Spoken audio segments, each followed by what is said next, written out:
Hi, everybody. Happy International Women's Day, Women's History Month. I hope that you're doing something today to celebrate and to commemorate all of the advances that women have made and to build sisterhood wherever you are and with whomever you are.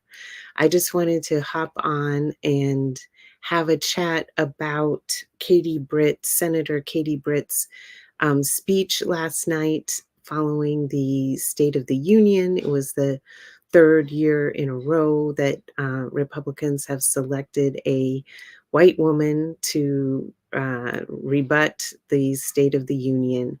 And I found it particularly disturbing to hear a lot of lies and misinformation in her speech. And I wanted to have a conversation about that with you. So if you're on LinkedIn or on Facebook or YouTube, I hope you're watching and please feel free to comment if you saw the speech and what you thought of the speech and of the content therein.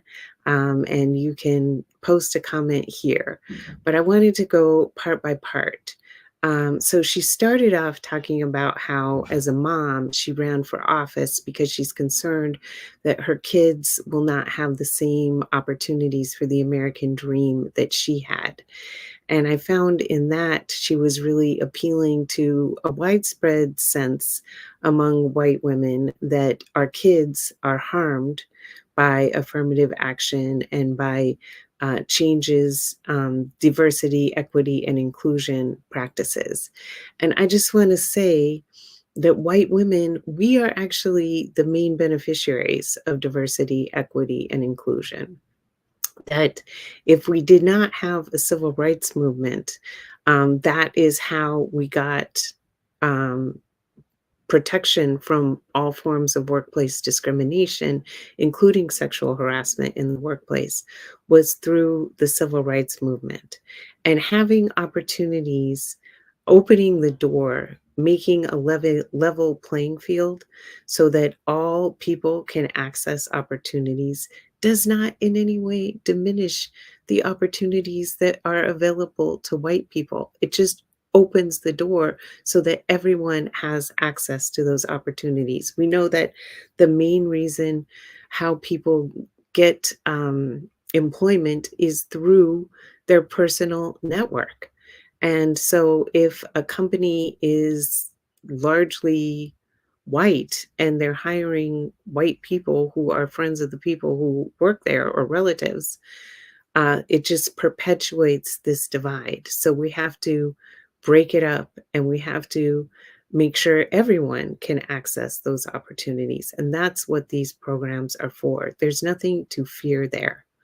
Then she went on to talk about um, fear of sexual assault by immigrants and fear of gun violence by immigrants, and saying that she was concerned that her daughter could be killed by an immigrant and that there's tables with empty chairs in them. This is the classic strategy of white supremacy from the beginning of our country, is to blame uh, subhuman men of color for the challenges that are created by white men. Okay, let's break it down a little bit. Who is most likely, rape is pervasive in our society, but who is most likely to be the rapist or domestic abuser is someone you know. It is your own husband or someone you're dating. It's not stranger danger. It is someone you know. And if there's a gun in the house, there's much more likely to be domestic abuse and violence than if there is not a gun in the house. Secondly, she's saying she's concerned that there's empty chairs at tables. Well, gun violence has become the number one killer of children. If we want to end gun violence, If we want to protect children, we need to eliminate guns. We need to ban guns. That is what is going to keep our children safe. She went on to talk about how she strongly supports in vitro fertilization.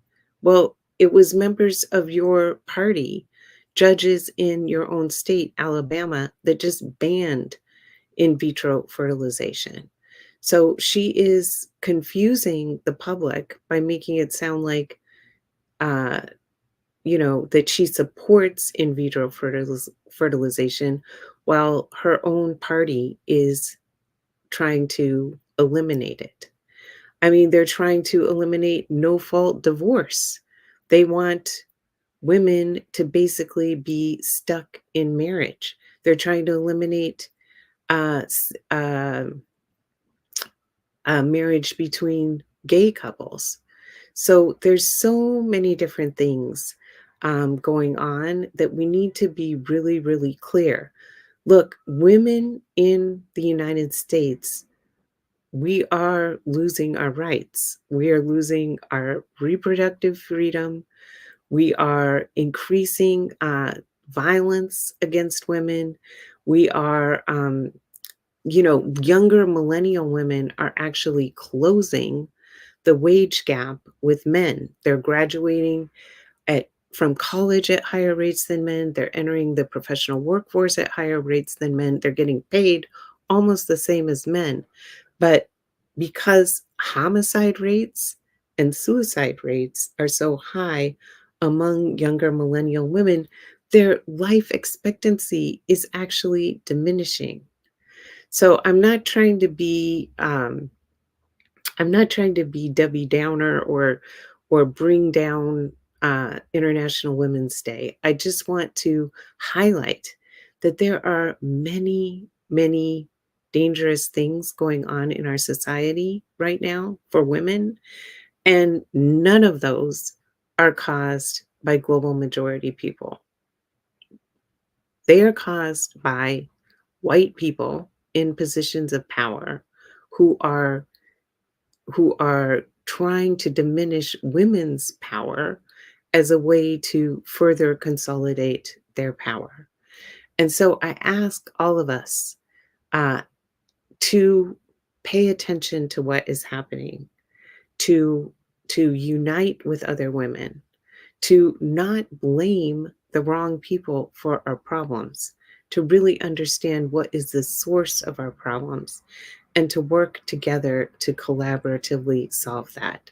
And if you're a white woman who's seeking to be in a supportive community where we will unlearn our conditioning and understand why all these forces are present in our society that are harming women and what we can do to address them, please join the White Women cohort. I put the link to the White Women cohort in the comments. I also put Senator Britt's speech in the comments. So if you don't know what I am talking about, you can go on there and read the text of her speech.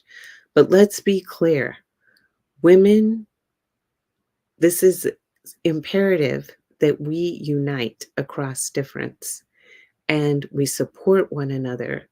The whole divide and conquer strategy is harming all of us. And all of us have a stake in having a society where women are safe and free and protected and where we can all prosper. And that society is possible. That vision is possible when we unite across difference. So thank you so much for listening. I don't see any comments, but yeah, just wanted to hop on and say hi. And yeah, feel free to leave your comments later. Okay, thank you. Bye now.